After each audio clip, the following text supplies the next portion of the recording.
Hello, everyone, and welcome to this live session together with me and Brad. I am perhaps even more excited than normally to be talking about the marketing topics today because today it's in the intersection with one of my, what can you call it, like private passions, which is football, European, the European way of playing football and marketing. So, yeah, Brett, as immediately when I saw you posting that post about Cloudara joining Cambridge United as a sponsor, it really intrigued my interest in, like, why did they do this, and what's the math behind it? What are you trying to get out of it? And how can I become a sponsor of a football stadium so I can be in those pictures as well? So super happy for that you said yes to talk a little bit with me today, Brett. But before we head into the specific case, maybe you can introduce a little bit about yourself and also explain a little bit to those who don't know what Cloudara is. For sure, and thank you very much for having me and the opportunity to talk about football and call it work. I think that's a lot of fun. So my name's Brad Van Leeuwen. I'm the co-founder of Cloudara. Cloudara is a SaaS management platforms that help finance teams get visibility, control, and scalable processes over the cloud software they use to run their company. We have about 1,000 customers. Those customers are everywhere between the Baltics to California.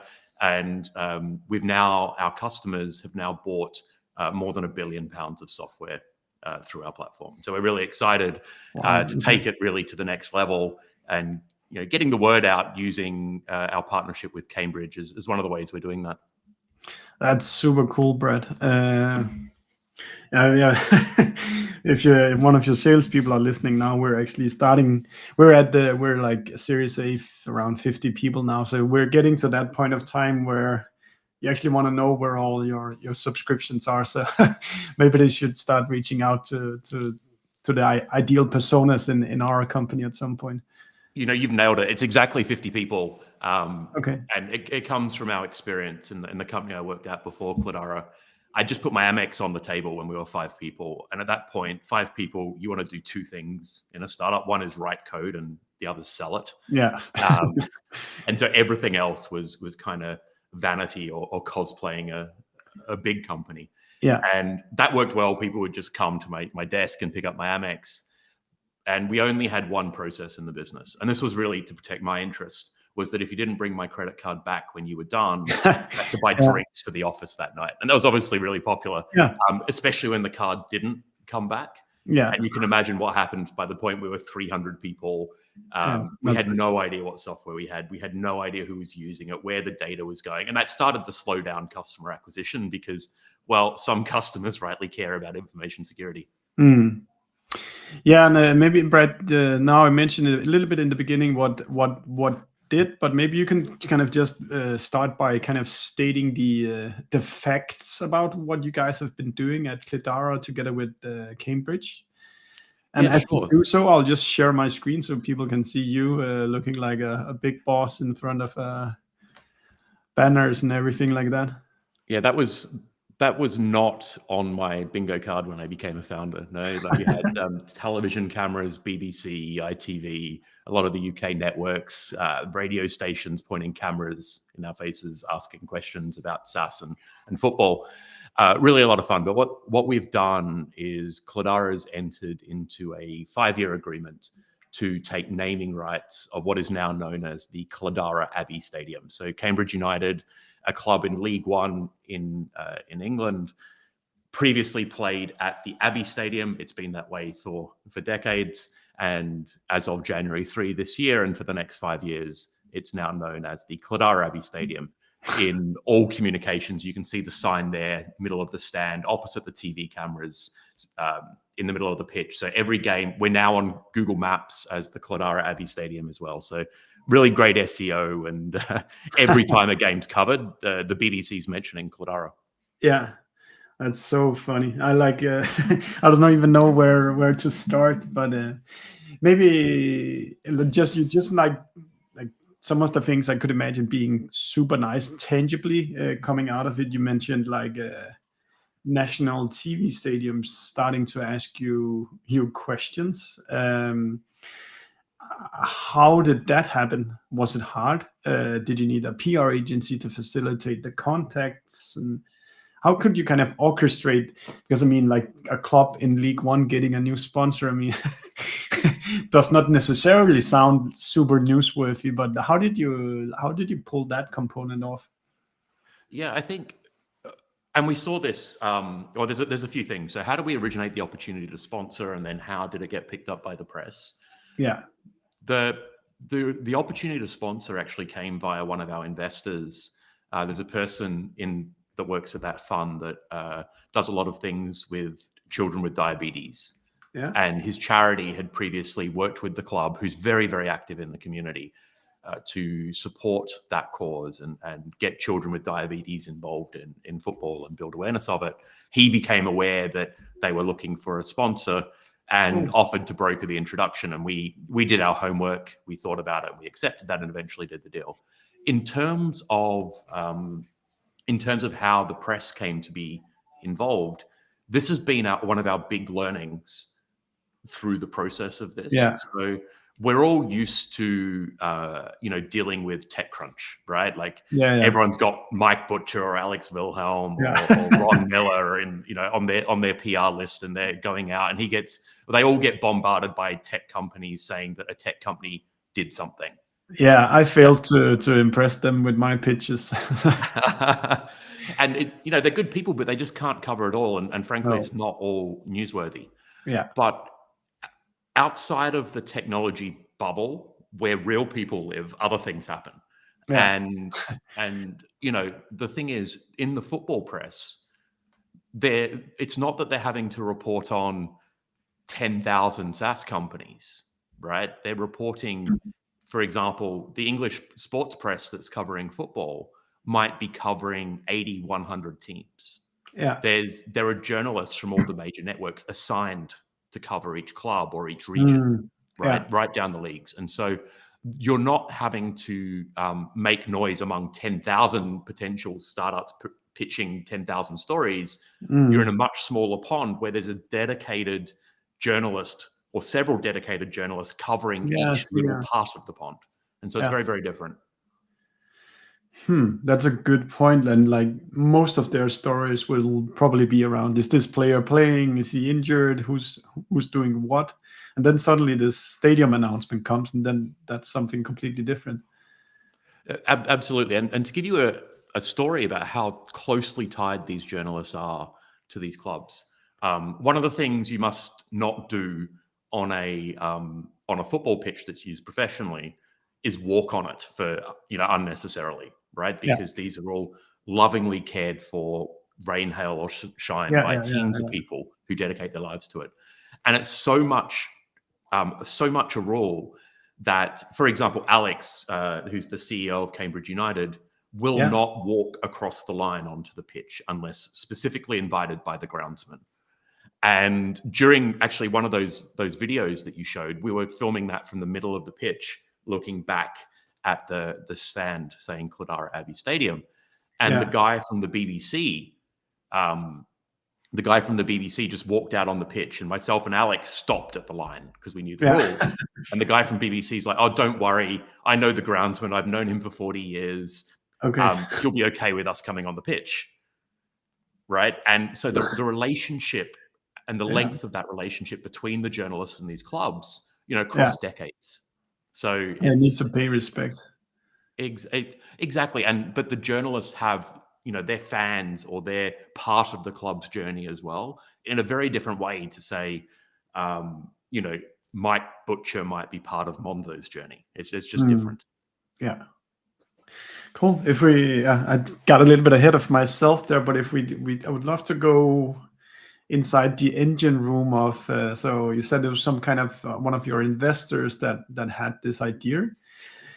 How did you guys react to it? What was the kind of thought process that took place, and How did you manage to convince yourself to get to a yes as well at the end of that internal discussion? The first part of it's cultural. So since Cloudara started, we've always thought, how can we push the boundary? How can we move faster? So when we launched and there were 7 people, we went from incorporating the company to getting our MVP out, which included a MasterCard within 90 days, right? Oh, yeah. It had never been done before globally for someone to do that fast with MasterCard. And I know that was true because Visa reached out to us, how did you do it? And so we've always had this idea of pushing the boundaries. Another way we push the boundary, obviously, is in sales and marketing. So for the first several years of the company's life, we'd push a press release out to journalists every month. Yeah. Right. Not to say that all those 12 stories a year were earth-shattering and newsworthy, but we wanted to build relationships with journalists. We wanted them to think about us.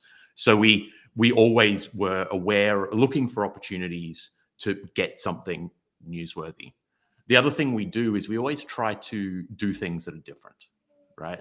In whatever form that may be. And, over the years, Cloudara and the other tech companies I've been in before, my model of marketing, it's really evolved. So I'm here in New York, Fifth Avenue is there. Fifth Avenue, to give an example, right? It's a long street. It starts at Washington Park, finishes at Central Park. On both sides of that, really long road, there are infinite stores. Absolutely. Right? So many stores. And every store tries to pull you in. During the holidays, they'll put like fancy window displays, lights, they'll put music to pull people in. And they have to do that because they've got a lot of competition for your attention. Now let's think about the internet, right? So we're all technology companies. We exist on the internet. Now, the internet is if the internet were a street, it would be much longer than Washington Park to Central Park. It would be like infinite length. So the question is, how do you get a prospective buyer to stop at your website? It's really hard to make a website stand out so people are going to come to it, right? There's only so many things you can do in Webflow. And so if the internet is like a high street of infinite length, you need to do things to bring attention to you. Yeah. Right. So we've always looked for these edges, and certainly Cambridge United gave us a way to stand out from the crowd. But what was interesting to me was when there's 2 parts of all these things. So what is the ROI direct and what is the ROI indirect? And, Cambridge is not, the Bay Area. Cambridge is not London. Cambridge is Cambridge. Right. So what we realized very quickly was we weren't marketing necessarily through this deal to Cambridge United fans. No. Though Cambridge United fans are important because, it's the only professional sports team in a city where there are 5,000 startups and 70,000 people that work in tech, right? It's the home of AI and biotech. So we were not only marketing to the Cambridge United fans, like we knew how many deals we had to do each year within the Cambridge United ecosystem to be able to directly say, like, that's the ROI from this. What's really important is what is the indirect ROI, right? Where does that come from? Well, you can get to Cambridge within 45 minutes of London. So a lot of our activations, we have a box at every game. We have, we're hosting a tournament off-season 24th of April. Founders, operators, VCs. If you want to come, drop me an email. It's just brad@cloudara.com. We haven't announced it publicly yet, but I think the first time we've said it publicly. So we'll be hosting these each year so people can come from London. We've already got people that want to come from our customers across Europe and even here from New York that want to participate in that. I think I have to start making some YouTube videos of myself juggling the ball or something like that to get the exactly. And so then there's the indirect ones like that builds news. Like since the announcement went out, also Cambridge has had an important role in many people's lives. People studied there and have moved all around the world. So I've had selfies of prospects. So prospects have sent selfies to us saying, "Hey, this is me as a ball boy in the 1980s." Yeah. Right. I'm the kid in the front with the messy hair holding the ball, or I studied there. And even beyond that, every time Cambridge United's on television for their games, their average viewership is more than 500,000 people. Oh, that many. And every time the camera, Yeah, 500,000. And so every time the camera pans to the middle of the pitch, or every time the announcer says, "Welcome back to the Cladara Abbey Stadium," there's 500,000 people that are hearing your brand. Yeah. Super interesting. I think that's a good way to split it, Brett, that there's some math you do around customers coming from the city, but the even bigger return is all this activation you can do of this really good story of you guys doing something completely different. And I didn't consider the component of how many people actually studied in Cambridge and then moved on to all parts of the world afterwards. Exactly. And, the other thing is that Cambridge is a globally famous city. So yeah, here in the US, right, there are not going to be many Cambridge United fans here. No, right? no. Though, I've already met a couple here. Having said that, many people studied there. Many people have moved here. And it's just an inherently positive thing. So it's not polarizing, right? We can talk about why we were comfortable selecting Cambridge. Like, there's a lot of work we did with the club to understand what type of club they were and what was important to them. But it was not polarizing, right? It's a company doing something positive for a very community-centric club. Even if you were a fan of like Oxford's football team, you're not hating on it. Right? Next year you'll see Dream Leader at the Oxford. That's funny. That's really funny. I wrote down some questions, so I'm just peeking down here. But did you give any thoughts to kind of the length? As now it's a 5-year deal, so that it's quite a long time in a SaaS company's life. So did you have any what kind of thoughts went into to that particular dimension? Yeah, so there's two parts of that. So number one is, if you do enter a deal with a sports team, you need to think what your objectives are, right? And you have to pick the sponsorship option that suits that. So you could have like the name on the front of the shirt, or the one on the shoulder, or the signage around the pitch. You can do the stadium as we did. You can be a technology partner. All these things. And you have to pick the one that matches your objectives, right? So, if you want to get the name on the front of the shirt, that people are going to be walking around the street with your shirt if you do it with a popular club. And maybe you're doing that to get, like, I don't know, brand recognition, or for a short period of time. What our objective was, we, taking a step back, what does Cladara do? Number one is we handle a company's second most important infrastructure. So they've got their people, which are their most important asset. And the second is their software that keeps them in business, right? And so companies have to trust us, right? They have to believe that we're going to be around for the long term. So we wanted to pick a type of sponsorship that reinforced that message. And so we didn't go for the shirt, we didn't go for the signage around the stadium, we went for the stadium itself. And then the second thing, that when you look at that type of sponsorship, you're naming a place, right? If that place's name changes every 5 minutes, no one knows what it is. No one adjusts. But think of another League One club, Bolton. They used to play at the Reebok Stadium. Yeah, I remember.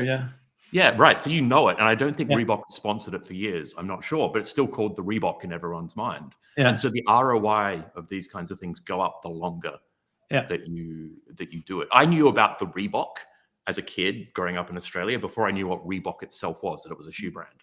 Right. So you need to be for that type of thing, you need to invest for a long time, because a lot of the value, if you do it for long enough, it could be known as that forever.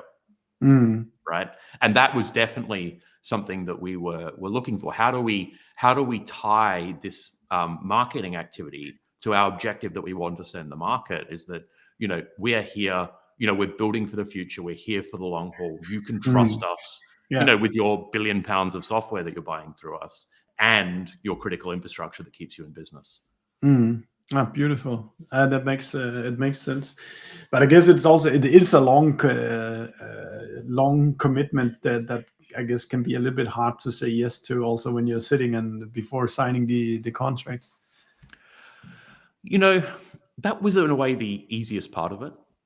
Because your objectives. Like, none of us are here to build something that doesn't work, right? So you do all sorts of things that invest for the future, right? The code that your engineers are refactoring today, right, to make your platform more scalable, not to wet dream data, but just generally, right? They're refactoring today so that it can handle the load in the future, right? You're always investing today for the future.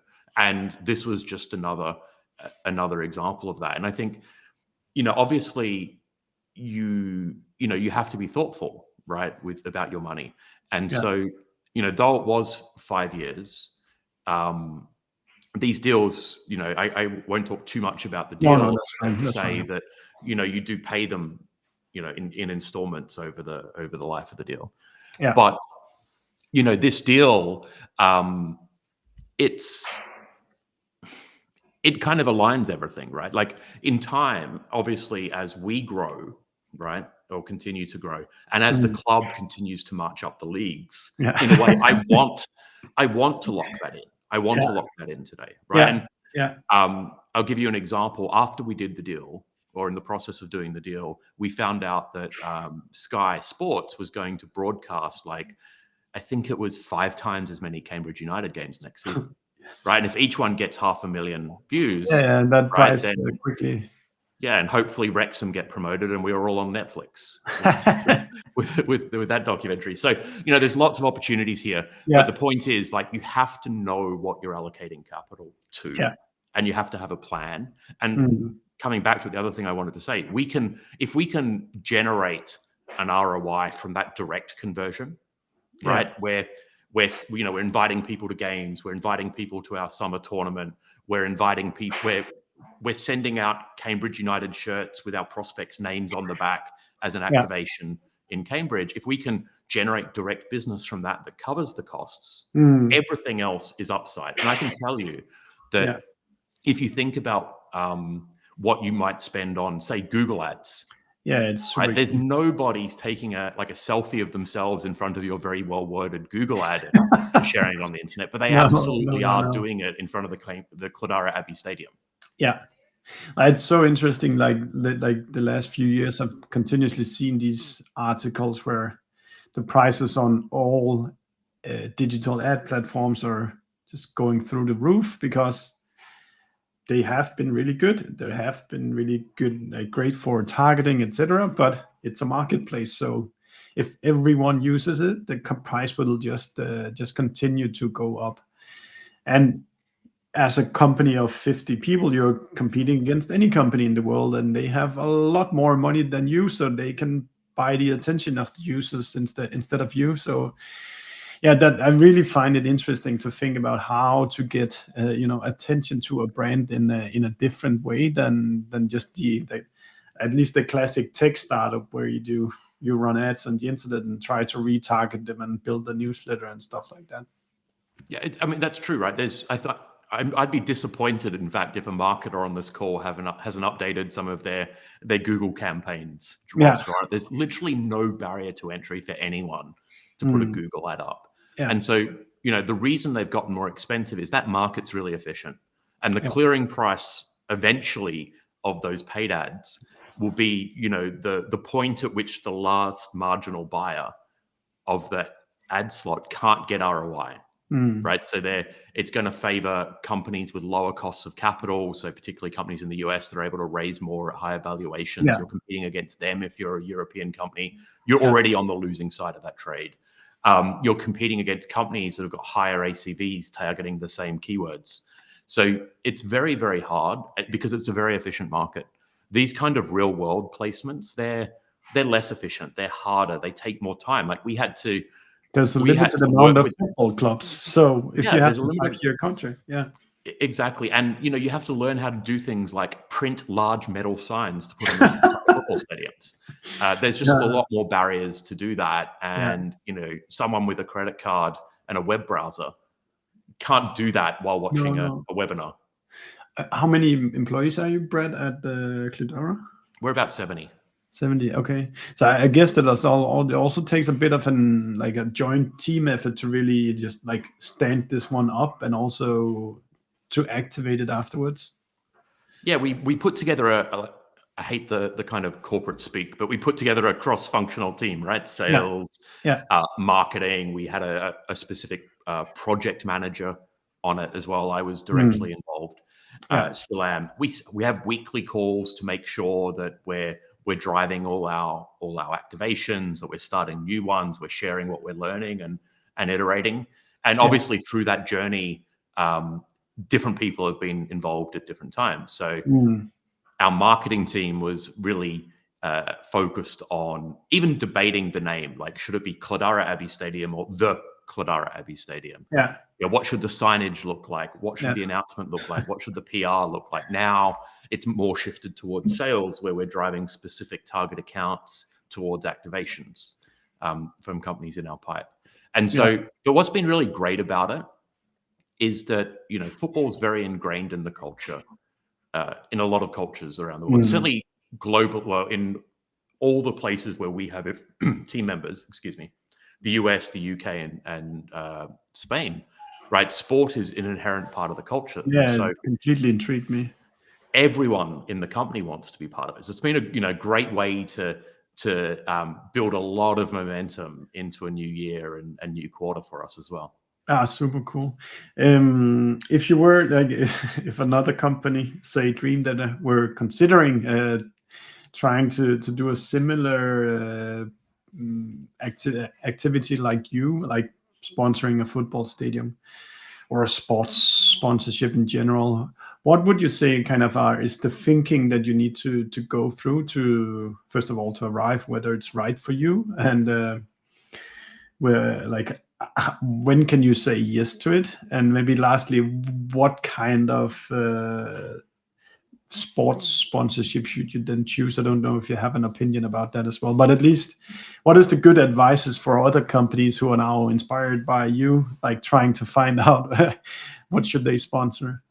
Yeah, I think so. The way we approached it is what type of sponsorship matches our objectives. So I've talked about that already and how we ended up with the stadium. I think the other thing is to work out, almost regardless of the sport, because we've looked at other sports. We looked at the Denver Broncos. We've looked at NFL. We've looked at a bunch of different things. So there's the objectives.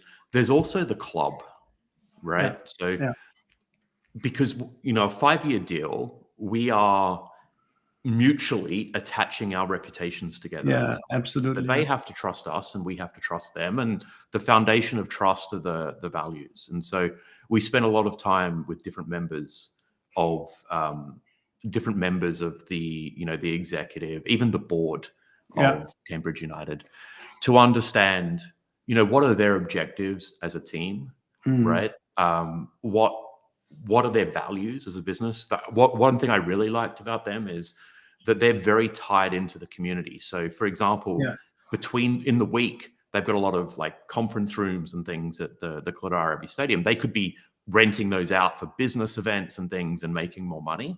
Actually, what they're using them for is for their foundation to do things like let elderly people from the community that don't get out much come and have like lunch together, or especially in winter where heating's really expensive, come into the stadium. It's, you know, the conference rooms, have a cup of tea, have lunch. Nice. It's really warm.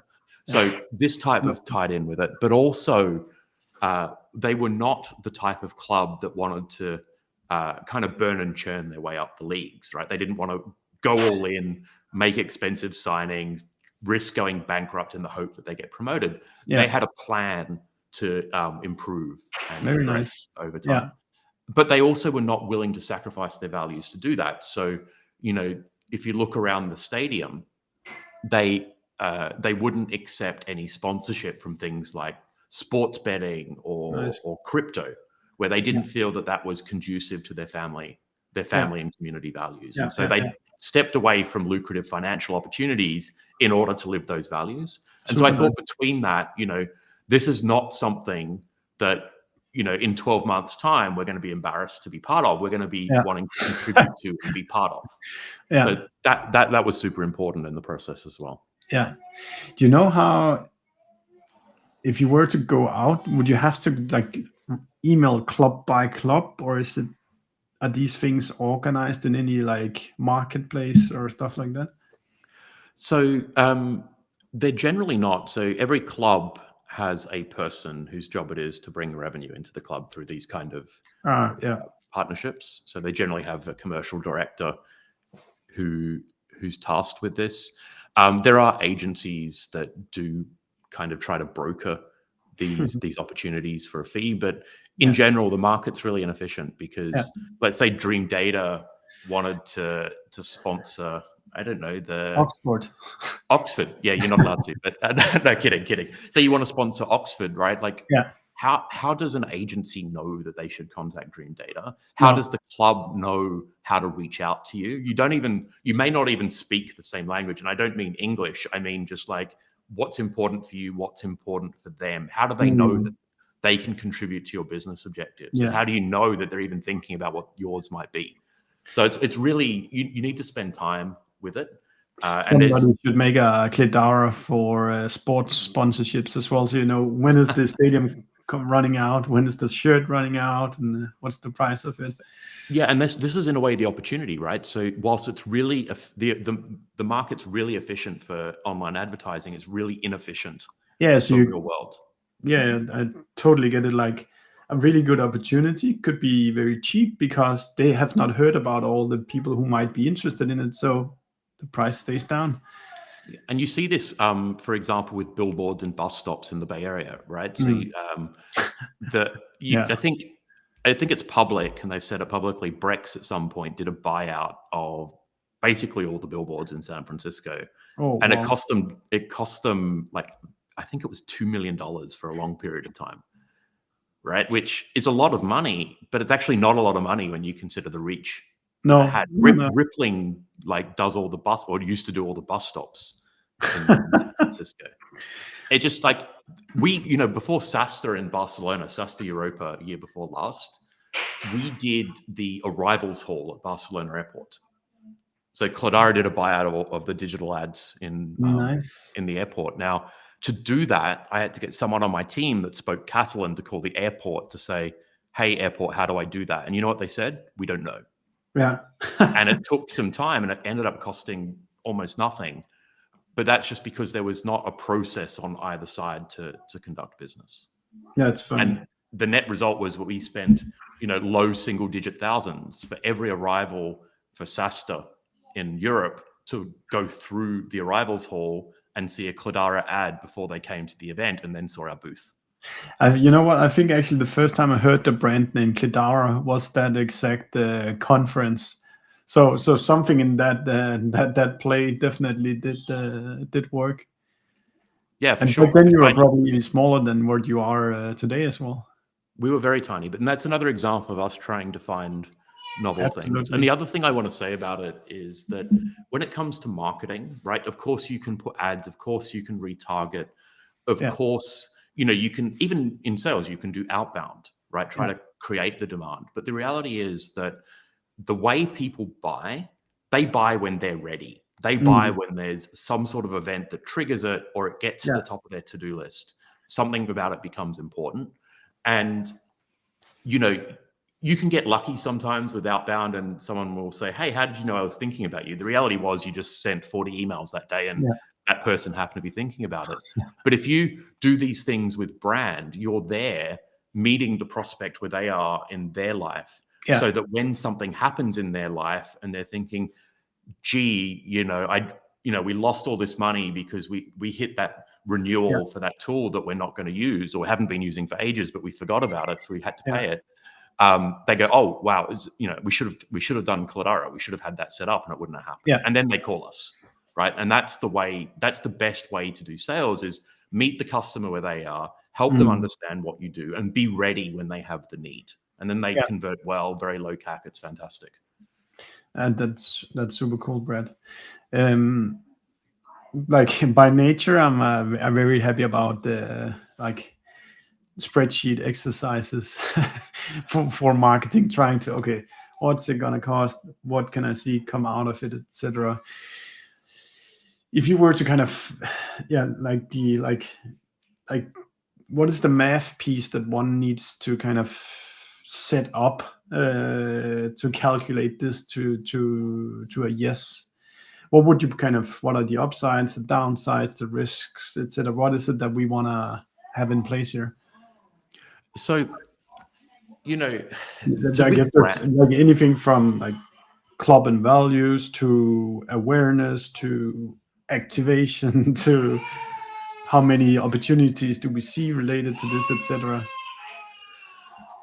So as I said, the way we thought about this is a brand exercise, right? So we thought about direct and indirect, and we knew what the cost was. And the approach was, do we think the number of new accounts that we have to win per year is commensurate to the possibility to do that, right? So, we looked at the 5,000 tech companies in Cambridge. We looked at how many deals we needed to close among that 5,000. So we could say, okay, is that number reasonable? Are we setting ourselves up for fail, or does that seem like an alley-oop, right? And when we did the maths, it felt like an alley-oop, right? And so the way we thought about it is, if the direct maths kind of let us de-risk it, the long tail benefits are really strong. Like I see, that's super smart. I see also, Andrew, by just making the decision about those 5,000 companies, you can also, start sending direct mails. Like you can even you can get in a car and drive around to all those 5,000 companies. We've literally sent like handwritten notes with Cambridge United shirts to a bunch of companies, and they're already converting. And look, that has an incremental cost, but not very much. It's a little bit like, I see Andrew from Paddle, who's joined the chat here, right, where they did their payment in space. They sent a phone and did a payment to space, and did the first payment in space, right? So that had a cost, I'm sure. And I'm sure someone said, oh, I signed up to Pleo because I saw your payment in space thing, and that's quite cool. But they get this long tail of saying, hey, those crazy people at Paddle just do really funky things, and it's really engaging with their marketing. That gets the long tail of conversion. And actually, probably that's where the bulk of the value is, right? And it's definitely the same for us with Cambridge United. Yeah, brilliant. This has been so interesting, Brad. Is there any obvious questions that I'm missing right now? Have you played Football Manager as a teenager? I still play it sometimes on long flights. So Good. no, I still do that. But honestly, look, I'm Australian. I grew up playing cricket, grew up playing Australian football and basketball. I've never played football. And when I moved to London, 2008, I realized I had to start supporting football, because that was the kind of the bedrock of the social system in the UK, right? That's how you interacted with people. And so I picked a team. I picked Fulham. It was good fun. Now I have a second team. I have Fulham and Cambridge. But this is the social fabric of society, right? And this gives everyone the opportunity for Cladara to be inserted into that social fabric. Yeah, that's really cool. I think I'm kind of through all the things I wanted to ask. If people wanna know more about or talk with you, what is kind of the channel? And if they want to try out Cladara, what would people do? So what do you do? I see Eric here is showing the next game, Cheltenham Town versus Cambridge on February 10. and I'll be at the game. Eric, I think, lives in Cheltenham, so he'll be there. I'll be at the game. I'll be at the Cambridge game this weekend against, I think, Fleetwood Town. A bunch of VCs are coming. We've got a few billion worth of funds under management coming to join me at the game. So if you see me there and you want an introduction, say hi. If you want to learn more, you can email me, brad@cladara.com. Very happy to talk through in a little more detail how we did it. I can introduce you to the long list of clubs that reached out and asked if we would also sponsor their stadium. So happy to broker those introductions. And if you want to try Cladara, actually, one more thing, you should definitely email me, brad@cladara.com. Come to our summer tournament on the pitch at the Cladara Abbey Stadium on the 24th of April. We've got medical staff, we've got real referees. And after all that, if you've got room for a SaaS management platform in your life, which everyone on this call almost certainly does, we've just released a new free plan that you can get started on in 15 minutes and start getting visibility and control of your SaaS. Brad, thank you so much for taking the time to talk with me. It's been like hugely inspirational for how we can think differently about the ads that or the marketing that we're doing at DreamDead as well. So I hope the people listening are experiencing the same thing. Thank you, Brad, and to everybody listening, thanks for joining in, and do reach out to Brad to get to know more about all of this.